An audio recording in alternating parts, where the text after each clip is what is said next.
किसी ने बड़े कमाल की बात कही है कि पीठ हमेशा मजबूत रखनी चाहिए, क्योंकि शाबाशी हो या धोखा दोनों हमेशा पीछे से मिलता है। और ऐसी वीडियोस देखने के लिए सब्सक्राइब करें माय एफएम का यूट्यूब चैनल और दबाएं बेल आइकॉन।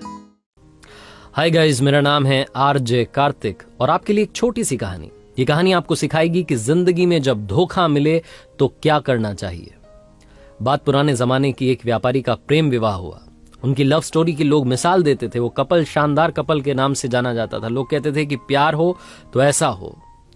हर किसी को उनके एक ट्रेडिशन के बारे में मालूम था। पूरे नगर में जब मशालें बुझ जाती थीं तब भी उनकी छत पर एक मशाल जल रही होती थी, पूरी रात जलती थी। उनके प्रेम के बारे में वहां के राजा रानी को भी मालूम था। एक दिन राजमहल की छत पर खड़े होकर के राजा साहब अपनी रानी के साथ में आकाश निहार रहे थे, चांद तारे देख रहे थे। उसके बाद में नीचे अपने नगर को देखा। अंधेरा था, लेकिन एक मकान की छत पर मशाल जल रही थी। दोनों ने एक दूसरे को निहारा। उसके बाद में चर्चा शुरू हुई। डिबेट होने लगी इस बात पर कि उस व्यापारी का जो प्रेम विवाह हुआ है, उस कपल के बारे में लोग कहते हैं कि बहुत प्यार है दोनों में। ये कैसे हो पा रही है? शादी इतनी सक्सेसफुली कैसे चल रही है? राजा ने कहा कि सारा जो साथ है वो पति दे रहा है। पति बहुत समझदार है, उसकी वजह से वो रिश्ता इतना खूबसूरत है। रानी ने कहा ऐसा नहीं है, पत्नी बहुत समझदार है, पत्नी बहुत सभ्य है, संस्कारी, उसको समझ है कि रिश्ते को कैसे संभालना है, उसकी वजह से रिश्ता इतनी खूबसूरती से पनप रहा है। दोनों के बीच में डिबेट होने लगी। राजा ने कहा वाद विवाद करने से कुछ नहीं होगा, एक काम करते हैं, एक छोटी सी परीक्षा रखते हैं। रानी ने कहा ठीक है, क्या करना है बताइए। राजा ने कहा हम व्यापारी की भी और उसकी वाइफ की भी परीक्षा लेंगे और मालूम करेंगे कि दोनों के बीच में वाकई में प्यार है कि नहीं है। एक आइडिया इन्होंने तैयार किया। रानी ने अपनी एक दासी को अगले दिन व्यापारी के पास भेजा, अपने एक संदेश के साथ में, एक मैसेज के साथ में। वो जो दासी थी व्यापारी के पास गई और जाकर के कहा कि रानी साहिबा ने मुझे भेजा है और रानी साहिबा कह रही हैं कि अगर आप, मुझे कहते हुए थोड़ा सा हिचक हो रही है। व्यापारी ने कहा बोलिए ना, क्या बात है, क्या कह रही हैं रानी साहिबा? तो दासी ने कहा कि रानी साहिबा कह रही हैं कि अगर आप अपनी पत्नी की हत्या कर दें तो रानी जी आपसे शादी करने के लिए तैयार हैं।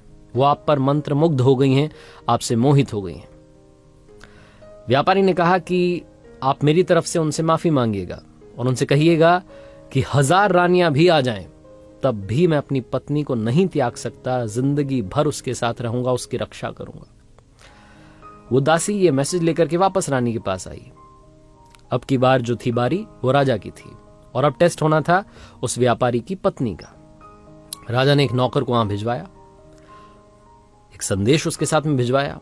नौकर ने जाकर के उस व्यापारी की पत्नी को कहा उसी दिन उसके घर पहुंच करके कि एक संदेश राजा साहब ने भिजवाया है और वो कह रहे हैं कि अगर आप अपने पति की हत्या कर दें तो राजा साहब आपसे विवाह कर लेंगे और आपको हमारे राज्य की रानी घोषित कर देंगे।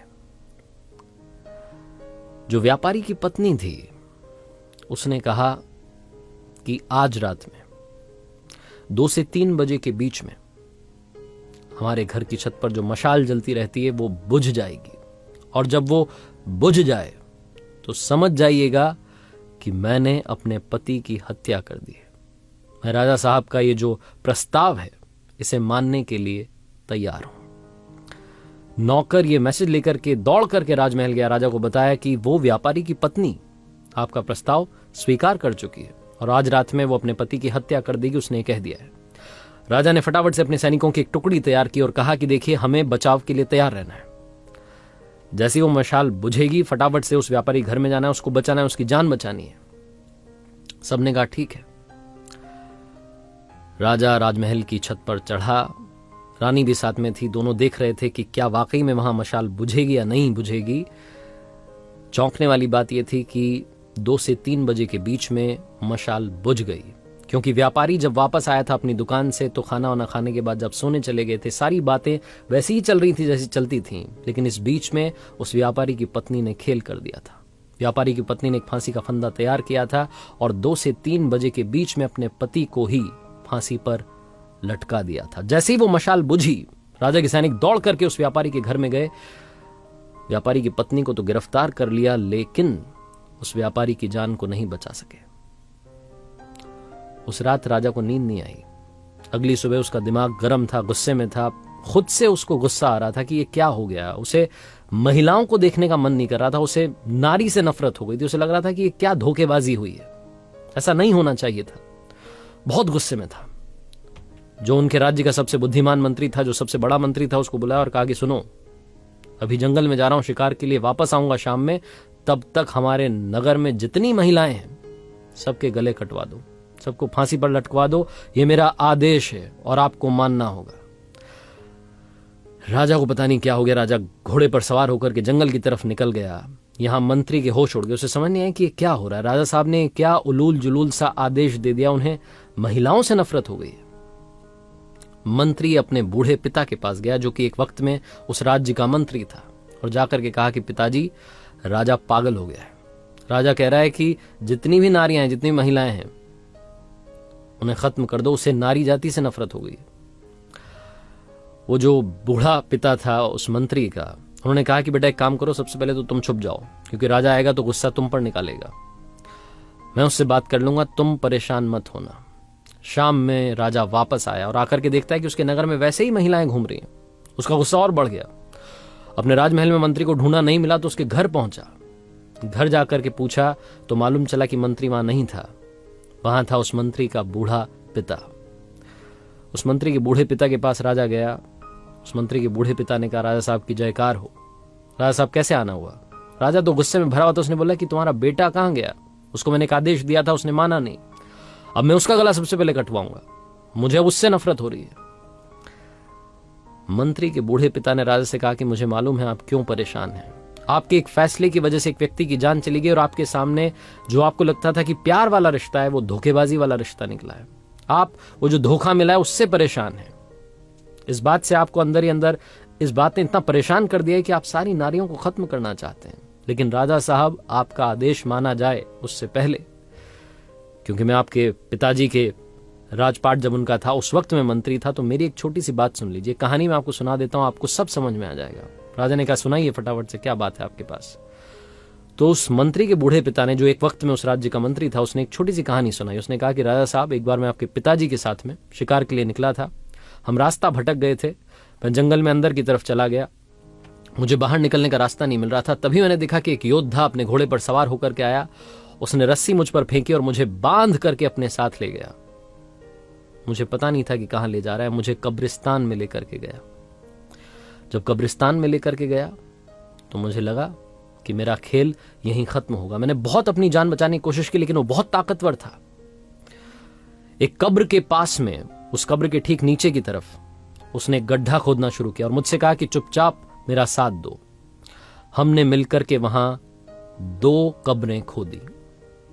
मुझे तो समझ में आ गया था कि एक में तो मुझे दफनाया जाएगा, मेरी मौत होने वाली है। दूसरी में किसको दफनाया जाएगा मुझे पता नहीं था। वो जो योद्धा था, वहीं पास में खंडर था, फटाफट से दौड़ के गया उसकी छत पर। उसने मुझे घोड़े से बांध रखा था और उस छत पर से एक सरकटी लाश नीचे फेंक दी। मैं डर गया, क्योंकि वो जिसकी लाश थी, ऐसा लग रहा था कि अभी अभी उसका मर्डर हुआ है, अभी अभी उसकी हत्या की गई है। वो योद्धा उतर करके वापस नीचे आया और मुझसे कहा कि सुनो, इसको दफनाना है। वो जो एक कब्र थी, उसके पैरों की तरफ वो जो सरकटी लाश थी, उसको दफना दिया गया। मैं डर रहा था राजा साहब। मुझे लगा था कि ये जो दूसरी कब्र है, इसमें मुझे दफनाया जाएगा।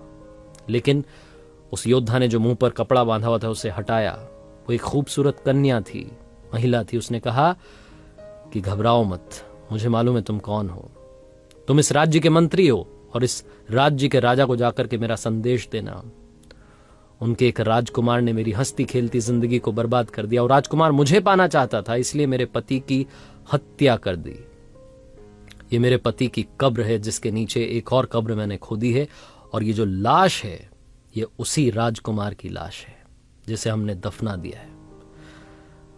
और उसके बाद वो बोलती चली गई कि अब मैं अपना गला काट रही हूं, मैं अपनी जान दे रही हूं, मैं अपने पति के पास वाली कब्र में जिंदगी भर आजीवन, जब तक नामो निशा रहे हम दोनों का, तब तक के लिए दफन होना चाहती हूं। ये जिंदगी खत्म करना चाहती हूं। अगली जिंदगी में भी जहां मिले हम साथ रहें, इसी तमन्ना के साथ में पास में दफन होना चाहती हूं। मुझे दफन कर दीजिएगा। और ये बोल करके उसने अपना गला काट दिया। राजा साहब, उस दिन मुझे समझ में आया कि सच्चा प्यार क्या होता है। उस महिला ने जो अपनी जिंदगी कुर्बान कर दी अपने पति के लिए, उसने मुझे सिखाया कि सच्चा प्यार क्या होता है। आप इस बात से परेशान हैं कि वो जो व्यापारी है उसकी पत्नी ने उसे धोखा दे दिया। आप इस महिला के बारे में सोचिए जिसने अपने पति के लिए अपनी भी जान दे दी। सिर्फ एक महिला की धोखेबाजी की वजह से आप सारी महिलाओं को कहां फांसी पर लटकाने के लिए चले थे। अपने फैसले को बदलिए। राजा को समझ में आ गया। कहानी बहुत छोटी है लेकिन हम सब के लिए बहुत इंपॉर्टेंट मैसेज लेकर के आई है। हम सब लोग जिनको कभी ना कभी धोखा मिला है, हम अंदर से टूट जाते हैं। हमें लगता है कि ये लड़का ये लड़की खराब है। सारे लड़के खराब होते हैं, सारी लड़कियां खराब होती हैं। किसी एक व्यक्ति की वजह से जिसने आपको धोखा दिया है, बाकियों को भी उसी तराजू में तौलना बंद कीजिए। जिंदगी में हमेशा हमेशा याद रखिए कि अगर बुरे लोग इस दुनिया में हैं तो अच्छे लोग भी इस दुनिया में हैं। और अगर आपका एक रिश्ता टूट गया, आपको एक जगह से धोखा मिला है, इसका मतलब ये नहीं है कि आपको हमेशा ही धोखा मिलेगा। जिंदगी में प्यार जरूर मिलेगा, ये विश्वास रखिए।